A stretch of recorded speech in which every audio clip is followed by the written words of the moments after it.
The Sims 2 is, of course, the sequel to the runaway hit PC game, and Nightlife is the second expansion pack for The Sims 2.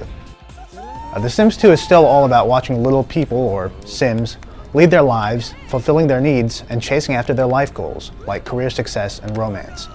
Nightlife adds an all-new life goal, the pleasure goal, which is a fancy way of saying that your Sim will always have a hankering for some pinball or maybe some bowling.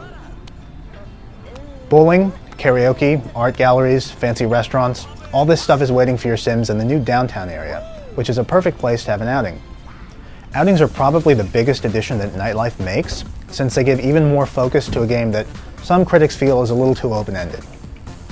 Basically, whenever you start a night on the town with your friends, or that special someone, a meter appears at the top of the screen that shows how well you're doing. For dates, you can actually see what your date wants and doesn't want, and plan accordingly, so you end up with a dream date who will leave flowers on your doorstep, or the worst date ever, in which case they will leave you a burning bag of something else. For group outings, the meter measures how much fun everyone is having. To get group outings to work, you need to get your Sims involved in group activities like the Smussle, a brand new group dance to get Sims dancing and having fun together fast. Running a rockin' group outing is actually pretty challenging, but it's worth it since your Sims will fulfill their social needs, make a lot of new friendly relationships, and also have a lot more influence. Influence is a feature that the first expansion, University, introduced, and it lets you get other Sims to do what you want, whether that's humiliating your enemies or having somebody make you a sandwich. Otherwise, Nightlife has a few other additions that aren't as strong, but they're also worth a look. For instance, you can now buy and drive cars. They get you to where you're going faster, and can also be used for some private time in the backseat with another Sim, but they only shave off a few in-game minutes, and this won't seem that great unless you're a really serious Sims player who wants to make every second count.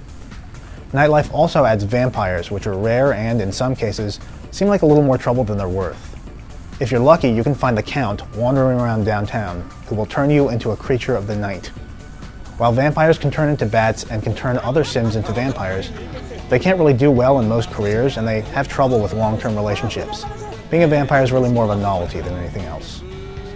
Otherwise, Nightlife adds plenty of clever new animations and equally clever new sounds and music, plus a huge new downtown lot for builders to tear apart and build from scratch. No, it doesn't fix the basic problems of the original Sims 2, like how Sims sometimes forget their instructions, or how the game's performance can still be sluggish, especially with the scrolling camera. Still, with all that Nightlife adds, it's definitely worth a look.